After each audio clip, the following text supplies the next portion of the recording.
Bonjour à toutes, bonjour à tous. Je vous retrouve comme tous les dimanches matins pour la guidance de la semaine, donc la semaine du 6 février. Je vérifie la date pour pas me tromper. Alors juste avant de démarrer cette guidance-là, j'avais deux, trois messages. Le premier, c'est merci à tous les nouveaux abonnés. Merci pour vos commentaires. Merci pour votre fidélité pour ceux et celles qui me suivent depuis un certain temps. Et certains et certaines d'entre vous, vous avez pu le voir, je suis en train de refaire le site. Enfin, je refais une beauté, comme j'ai dit. Donc c'est en cours. Donc du coup, en attendant, pour me contacter, c'est de passer par marieguidance4@yahoo.com. Je pense que ça devrait être bon d'ici une semaine, 10 jours, mais de toute façon, je l'annoncerai. Voilà, sans plus tarder, la guidance de la semaine, sachant qu'on est en pleine lune. Je l'ai senti passer cette nuit, j'ai dormi 4 heures. Donc c'est une pleine lune et les énergies depuis une semaine, 15 jours, je dirais. Et surtout la semaine dernière, moi je l'ai ressenti, puis je l'ai observé. C'est comme si nous étions un certain nombre dans un mode d'envie d'avancer, que les choses bougent, et puis en même temps des parts de doute dans tout ça. Et donc pas des hésitations, mais comme une forme de trépinement. Et ce que je lisais là, c'est que la pleine lune est en Lion, si je ne me suis pas trompée, et il y a un peu de ça. Puis il y a de la revendication aussi au niveau collectif. Bon, je ne vais pas rentrer dans le détail. Vous voyez de quoi je parle. Voilà, allez, on est parti pour la guidance de la semaine. Bon, on nous invite à regarder les choses sous un angle peut-être nouveau, un peu différent. Allez, c'est parti. Quelles sont les énergies de la semaine? Bon, c'est encore extrêmement intense. Encore deux cartes et on y va. Oups là. Et ok. Alors, je ramasse celle qui est tombée et on est parti pour la guidance donc de la semaine, que nous disent les énergies, ce qui nous attend, ce qui est peut-être à prendre encore plus avec nous, au contraire à contourner pour avancer.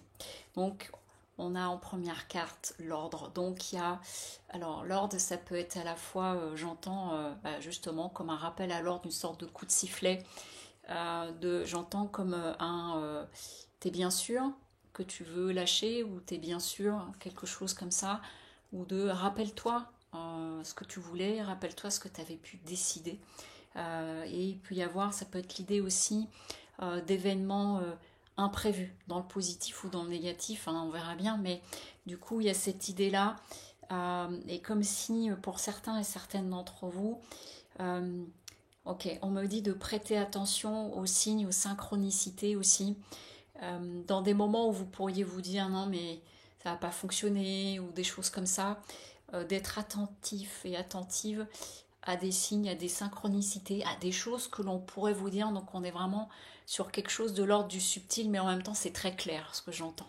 Et donc du coup ça vous invite à regarder les choses, alors à la fois sous un angle nouveau, mais avec Delta on est aussi sur l'idée du troisième œil, sur le fait d'ouvrir, d'être vraiment, ok, d'être vraiment, on me montre en fait de sortir du cadre, mais c'est-à-dire sortir du cadre mental dans lequel on peut s'enfermer parfois, et donc par moment de vous dire je m'extrais pour voir un petit peu ce qui peut se passer, quelle que soit la situation, que ce soit sur un projet personnel, professionnel, sur quelque chose de sentimental que vous pourriez vivre. En plus, on n'est pas très loin de... On approche gentiment de la Saint-Valentin, donc selon les personnes, c'est plus ou moins important. Mais en tout cas, il y a vraiment le fait que j'entends que c'est l'heure de te choisir, c'est ce que je viens d'entendre. C'est vraiment d'aller dans ce sens-là, et c'est comme vraiment un pacte, quelque chose de très marqué en vous, mais ça peut être aussi par rapport à une relation importante pour vous, où il y a quelque chose de l'ordre de vraiment comme si elle prenait, je vais pas dire de l'importance, mais vraiment une profondeur, une densité, quelque chose qui fait que vraiment j'entends ça prend ici quoi, ça prend au cœur, ça prend les tripes, j'entends aussi. Et puis on a le mental qui peut venir s'inviter, alors qui n'est pas forcément une mauvaise chose, mais on est en train de vous dire aussi, ok, on est en train de dire de bien au milieu de cet élan, de bien mesurer le pour et le contre et de bien mesurer euh, comment dire, c'est d'avoir, vous voyez, on a un personnage en même temps, il regarde au loin.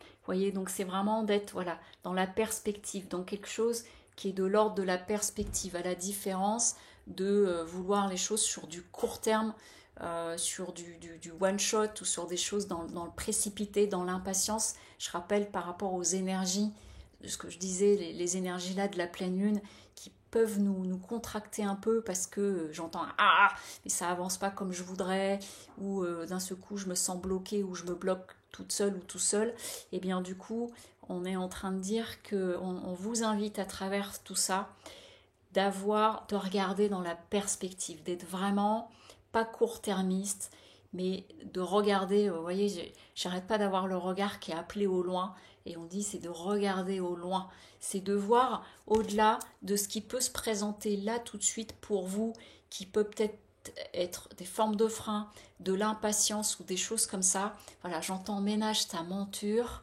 et vois beaucoup plus loin. Et ça va vous aider à vous inscrire dans ce changement, si vous êtes dans des perspectives de changement, ou si ce n'est pas dans une perspective d'un grand changement, ça va vous amener, j'entends, un nouveau point de vue, une nouvelle façon de regarder les choses. Et je vois comme si vous pouviez vous présenter, vous voyez, imaginez vous êtes en train de regarder, j'en sais rien moi, un, une statue, puis vous la regardez sur tous les angles.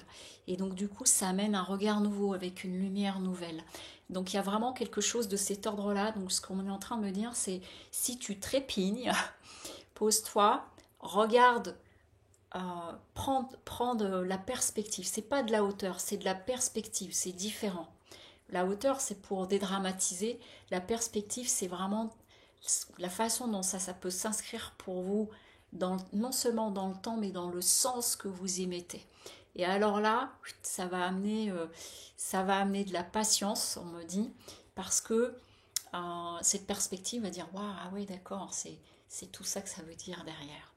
Et donc en d'autres decks, j'ai protection. Donc c'est un joli tirage. Et je dirais que c'est un petit peu entre trépignation, je ne sais pas si c'est français, mais le fait de trépigner, impatience, et en même temps de le vivre et de vous laisser traverser par... c'est un moment comme ça, et je remets de la perspective dans tout ça, quel que soit votre sujet, que ce soit par rapport à une relation, parce que j'ai l'impression, pour certains et certaines d'entre vous, c'est ce qu'on est en train de me dire là, c'est comme si vous pouviez vous retrouver là à réfléchir par rapport à une rencontre que vous avez pu faire depuis quelque temps, et quelle est vraiment... dans quoi j'ai envie de m'inscrire à travers cette rencontre-là. Et donc du coup de commencer à regarder les choses beaucoup plus loin. Voilà. Et bien écoutez, je vous souhaite un très beau dimanche et une belle semaine, et je vous dis à très bientôt. Au revoir.